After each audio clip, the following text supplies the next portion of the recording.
Pleasure to be talking with you today. Thank you. Oh, it's my honor. Let's dive into I this is where I like to start, which is tell us what childhood was like for you. Like Uh, where you were born and what that environment was like. yeah, so I was born in Delhi, India, uh, but immediately I was there in the northeastern part of India in Assam. Then I went to Punjab because my father was changing. Well, he was in the government services, so he was being moved around. So then from Assam, we went to Punjab, then from there to Bombay. So I've lived in 10 different cities, and that's why the concept of home is a bit, Mm. it's not an easy question for me. And that's why the title of my first poetry collection was What We Say is Home. So it was all a reflection on what is home. And actually, it's all about my childhood time spent in Delhi. The most, let's say, impactful or memorable time were the 6 years I spent in Delhi living in my grandfather's house. At that time, I was like, this is the worst period of my life. But now I look back, a lot of that shaped me. So, yeah. Was your family very close and you found business inspiration from your family, or was that later on through your own experience in school? There's a caste system in India, and where you are either from the priest class, warrior class, trading class, etc. There's like hundreds of years old, yeah, age-old system. Yeah, totally rubbish. But yeah, some people still refer to that. So the caste, our family, then is the priest family. And the saying is that no one in this family or caste can ever do business. So yeah, when I tried doing it a couple of times, yeah, that's what my parents would tell me. Hey, you're not meant for business, so yeah, don't expect to be successful out there. Yeah, so business, I don't think anyone in our family, including my dad's brothers, their children, has ever done business. Interesting.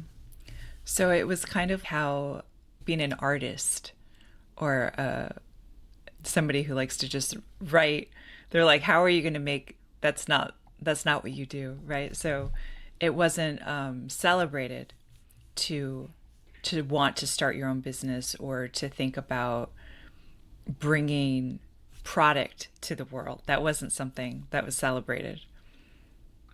Yeah, and that probably wasn't something that was expected Mm, either. okay. So expected to have a typical traditional schooling, be good on your studies, then go to a good uni, get a good degree, then join a company, and then work your way up the ladder. So that was the path my dad followed, and even I was expected to follow. I read you were leading teams of hundreds at some point. Is that right? Yeah, I think Yeah. that was at yeah, I And was leading teams of, I think, 400 people okay. across 5 different locations, including one in US. They Yeah. were there in Cary, North Carolina.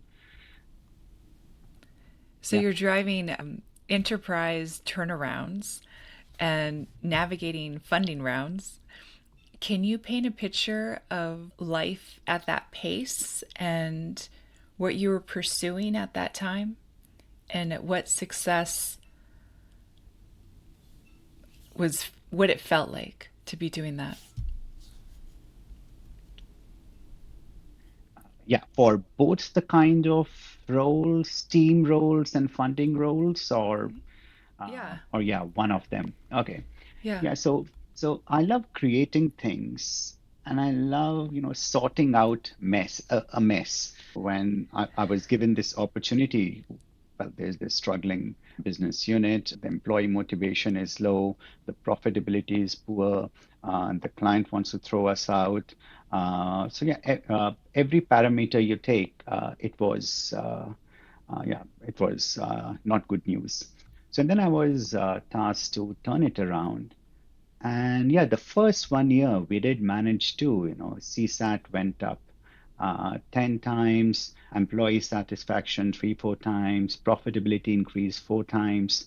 So actually, that was a very rewarding experience. And less than the results, going to all these places where the teams were interacting with them, understanding what's going on.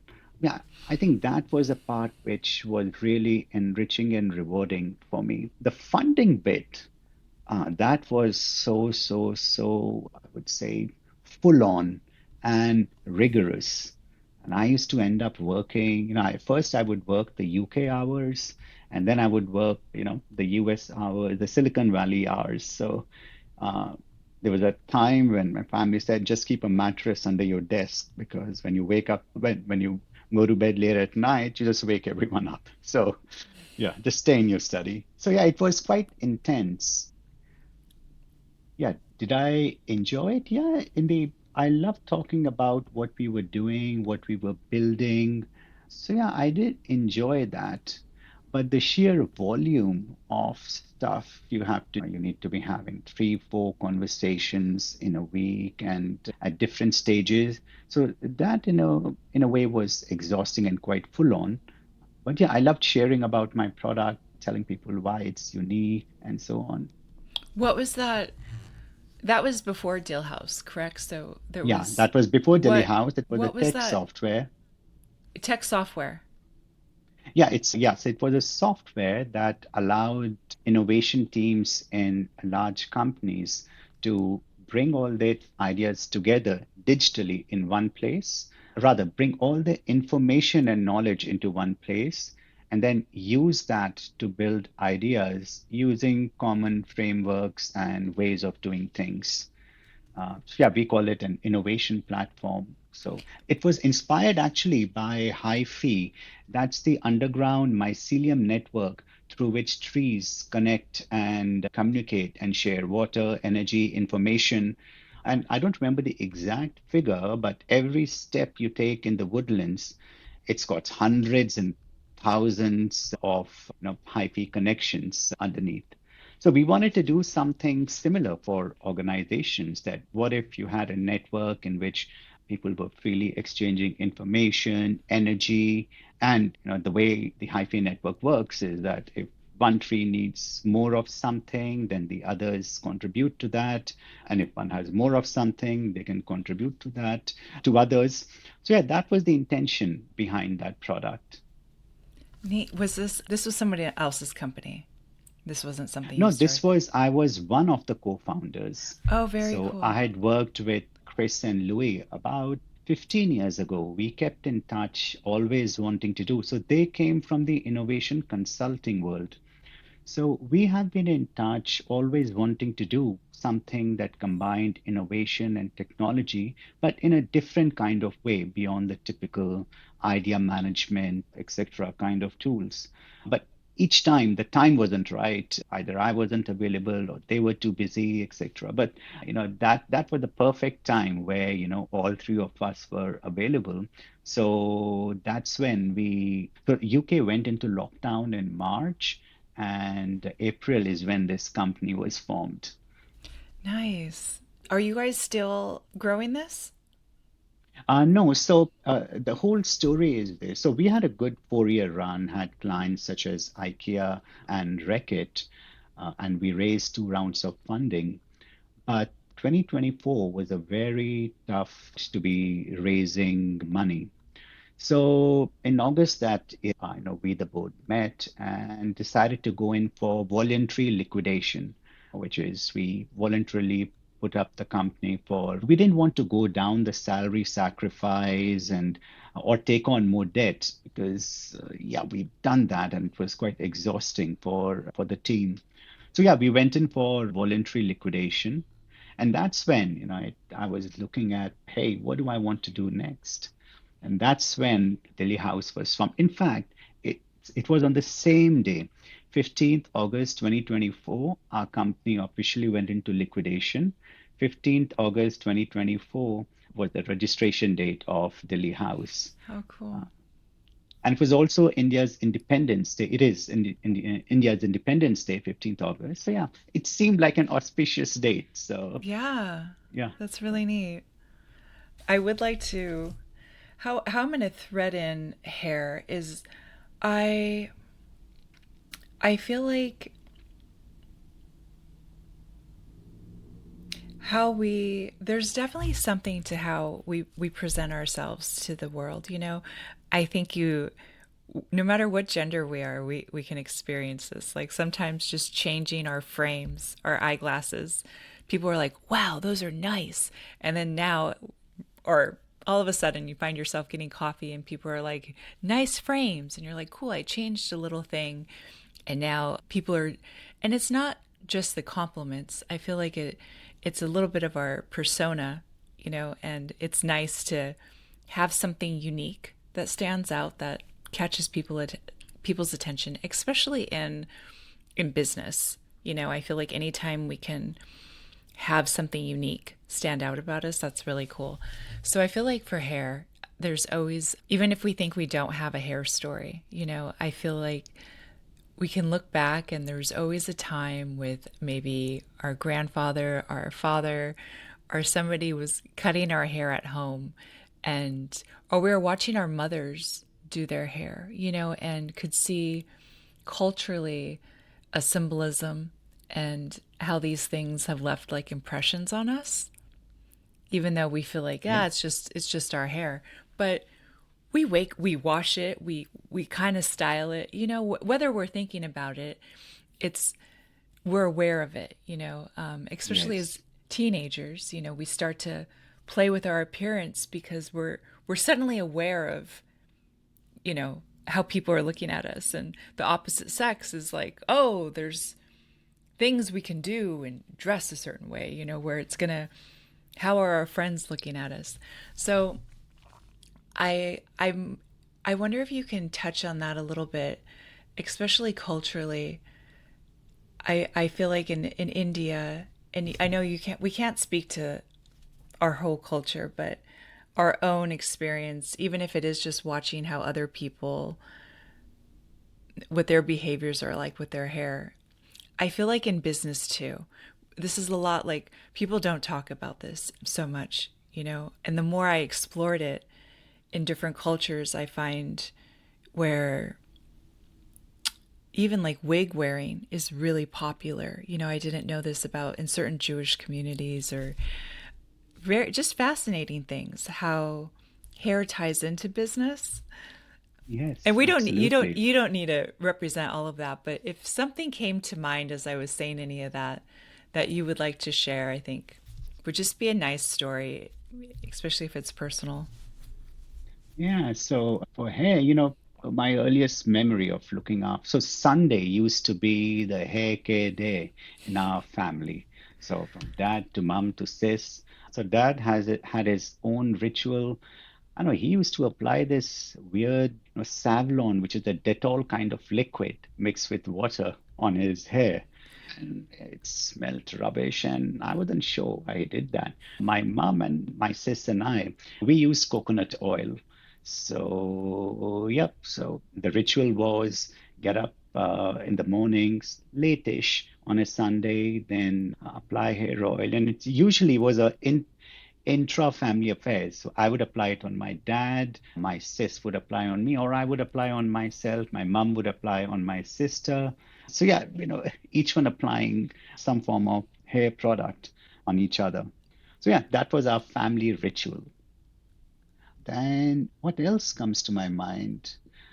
Oh yeah, like even my grandmother, my mother's mother, she would always advise my cousins that, hey, dare you put any gel or any artificial products, they are what will make you lose hair, and put oil and natural things instead. So yeah, artificial products was always looked down upon. And one of my uncles, he's a dermatologist and he does hair weaving and all that stuff. So, in fact, when I was a child, a guest came and he was wearing a hat. I was like, why is he wearing a hat? Then I learned later on, of course, he just had hair transplant Oh, done. yeah. So yeah, and I used to always think that, hey, I have expertise in-house, so I never have to worry about losing hair. But yeah, I'm eating my words now. So some of my friends, hair and business, there is something about the persona and the way you project yourself. So I have a friend yeah, when we were colleagues and going up the ladder in managerial roles. So yeah, he didn't have hair. And then I learned that, well, he became the CEO of a company. And I see his picture. He's got nice hair with middle parting and all that stuff. So then I realized, well, yeah, it adds to his persona and adds to the weight. And he's got not a wig, but he's got a hair, something done to his Yeah. hair. And then some of my younger friends, they have started losing hair. So a couple of them actually got hair transplant done in Turkey. So they were telling me that there's a joke that Turkish Airlines should be actually Turkish hairlines, because most of the people coming back, they have a bandage around their head and they've just had some kind of hair procedure done. That's cute. So sorry for that long monologue, but yeah, these are No. things that came to my mind about hair. Yeah, no, I love that about stories. And sometimes we used to only get that through travel, where you would have to be traveling to experience someone else's culture and or be reading about it in books. So thank you for sharing that. It is so nice to hear other people's experiences. And I'm always surprised. There's always something that's really grounding. And enough people don't talk about the and I love that because things come up like, oh, I remember braiding my grandma's hair, or my grandma used to braid my hair. And it's the things that we don't normally think about talking about because it's so natural, like we don't, it's just like part of the family, like you saying Sunday was your day to, you guys did this, and your dad's hair product, and I love that. For me, it's, I remember like my grandpa's soap. He would have these bars of soap and they were very strong. And it was, Yeah. I never in my life have smelled anything as strong as my grandpa's soap ever. But unless somebody asked me, I wouldn't have thought about that right now. And I was thinking about scents. And I'm curious if I too think coconut oil is so nice. There's so many really good oils for the hair, but I'm really curious. I know we need to dive into that, so I might be asking this too soon, but the foundation of creating a scent and fragrance, not fragrances, perfumes that are cleaner, and how did you how did that become a value for you? I'm curious. Was there something in your life where you're like, "Oh, this is important to not make something toxic," you know? Yeah. So, well, for me, it was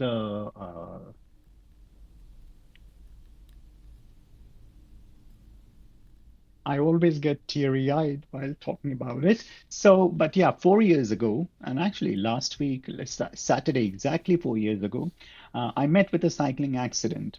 So, someone just opened their car door without looking, hit me as I was cycling past, landed on my head, seizures, air ambulance, coma. And statistically, I shouldn't have survived that because 89% of people die in that position, 7% survive in a vegetative state, and only 4% go on to make a recovery, and of which only 2% without severe neurological deficit. So, but yeah, I don't know. Somehow I managed to beat the odds, and I survived the 2% chances. Um, in my first meeting with neurologist, he said, "Well, alcohol, it's totally out. Uh, Now, giving up drinking was easy peasy, the easiest thing. I never used to drink earlier anyway. But alcoholic perfumes, I've always loved perfumes, done a few perfumery courses as well.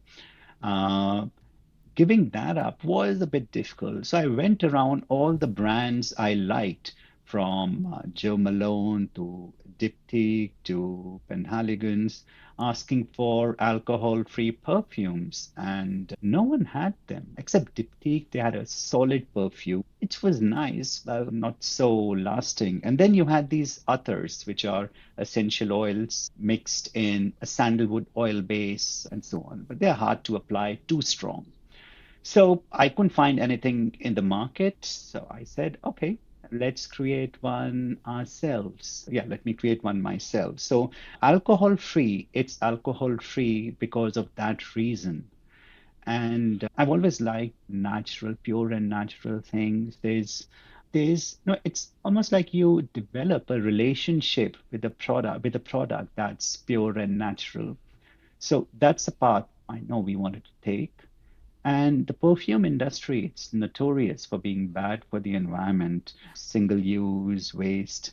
So, right from the start, every component which has been designed, right from the labels to the spray pump to the bottles, they've all been designed considering the impact on the planet. So, you could actually take a box, throw it in the recycle bin, everything is recyclable. So, these were the reasons for insisting on a clean product, free from alcohol, free from synthetics, and good for the environment. It makes me feel really happy. Yeah. I love natural products. My grandma, when she got sick, I was younger and I remember looking into her cabinet with her and I was like, "What is this?" And she's like, "Oh, that's a natural deodorant my doctor told me to start using."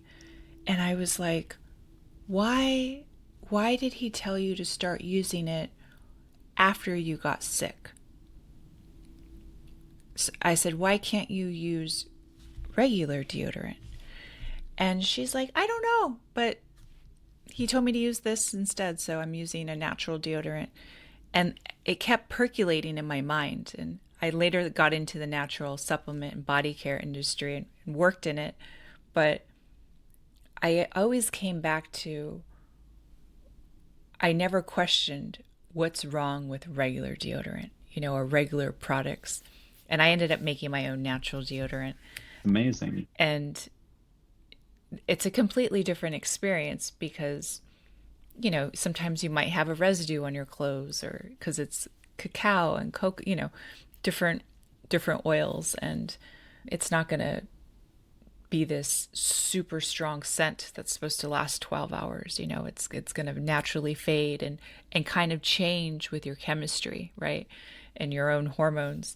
But it was really and I said it made me happy to hear you talk about that because there is a different connection to the planet and to plants and to nature that in making it I started to feel different. Like it was somehow the product was changing me and I was able to slow down and it was a whole experience. So I feel like anybody who's gone down that path of creating something for themselves and then is quite an experience, and then to share it with other people is a whole other experience, which is it's a lot, but it's so neat to practice conveying what that experience is like.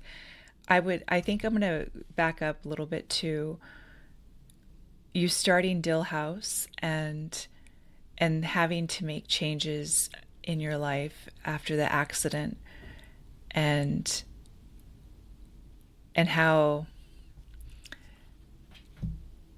taking your being the creator of the product and then business managing. Did you find you were able to do that on your own, or did you really have to bring in the right team to support you? So it's been a one-man business. That's how it started, and that's where it is right now. But uh, I worked with some of the best freelancers and experts in their area. Some of them I met at a festival called Do Wales. Not exactly, but it's like the Burning Man Festival of UK and Wales. So their promise is 3 magical days that will change your life. And yeah, it worked out that way. It just strengthened my resolve to start Dilli House. So like a brand identity was done by someone whom I met out there. The whole packaging design was done by someone I met out there. And it's one door kept opening another, and I just followed my intuition and my gut. And that's how I got to work with some amazing people. Uh, yeah, I don't have a team, but I have access to all that expertise. So yeah, and uh, you know, um, brain injury changes you and changes your life in many ways, but changes you in subtle ways. But actually, others say that one's personality changes, your way of looking at the world changes, and of course, then there's the actual impact on a person's life. So health issues, relationships, finances, etc. So I well, sometimes I say this, and I always get teary-eyed that when everything in my life was collapsing, it was Dilli House that gave me meaning, purpose, and hope. So, so yeah, I've enjoyed every single moment of building Dilli House, and I've done many jobs, and I've done the right thing. Sometimes I've been right, sometimes I've been wrong. But Dilli House, I felt from the bottom of my heart, yeah, that's what I'm meant to do. So, so yeah, it's been an amazing experience. People used to ask me, "Hey, what do you do for leisure?" I said, "Nothing. Working on Dilli House. That doesn't feel like work. It almost feels like I'm channeling a spiritual energy while doing this work." So, that is what I was meant to do. That's why Dilli House creating it very challenging, because actually you wouldn't have ever placed your bets on me, because when I started, you would have said, "Oh, you haven't been in this industry ever, so you're an outsider. You have no networks in this industry. You don't anyone. You've never made a commercial grade perfume before. Yes, hobbyist once, yes, but never ever a commercial grade perfume. You're going about it on your own. You're not taking investments. So yeah, bad idea. There's no way you can succeed." But yeah, again, as I mentioned, one door kept on opening the other. And yeah, that's how Prem Rouge was born. And brought out the best in me. So, right, one man company, you have to manage everything from design to branding, to the actual production, to the logistics, to the regulatory compliance, and all that stuff. So, I never thought I had the skills for all that. But yeah, it's brought that out in me. Oh, I love that. But is there something I feel like your messaging on your website and your platforms conveys this for me, but I don't want to project what I'm receiving from it. Can you speak to what your hopes in giving people and what they receive in using your product? What you hope that they actually receive from the product? Yeah. So the task of creating a perfume, it always starts with a brief.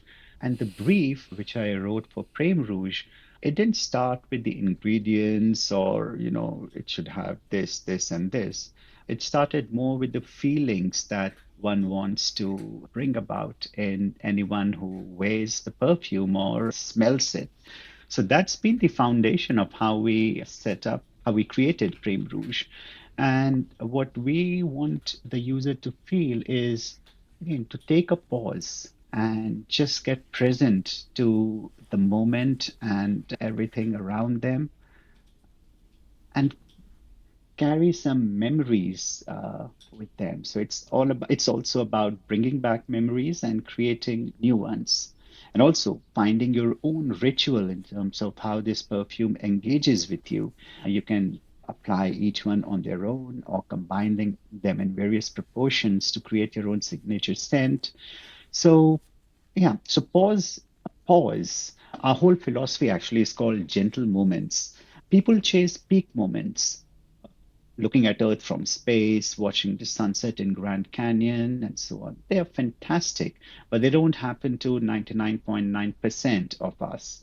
So we believe that the magic and beauty in these small everyday moments that are called gentle moments, and they're there all around you.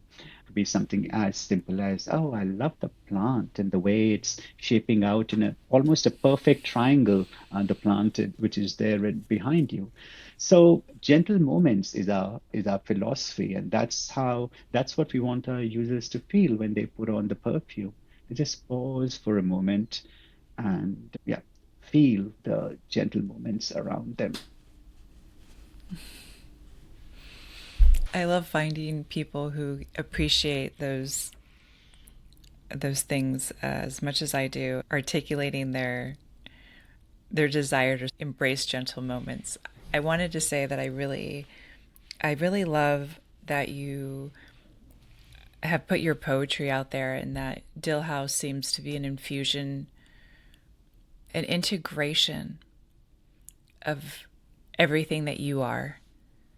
And I love that you bring in different elements of yourself. And I thank you for sharing your poetry. I feel like that's something that could have been kept from social media, or kept from, like, it was something that you maybe you don't have to share, but I can feel your poetry through your website and your words, and in bits of it that you shared, and I really appreciate that.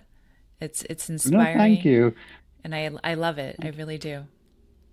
Thank you for that. And when we started off, this whole branding journey, and I worked with Judy on that. And while giving her the brief, I told her that, well, let this brand stand out on its own. Keep me out of it. Don't talk about me. Yeah, don't bring me into the picture at all.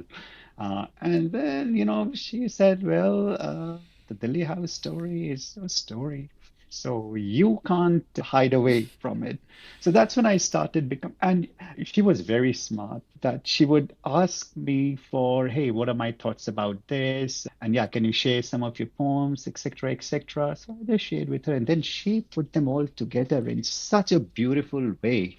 And yeah, that's how some of the poetry and the words that came in out there. I love that. So we'll do a shout out to, is it Julie you said? Judy, Judy. yes. Shout out to Judy.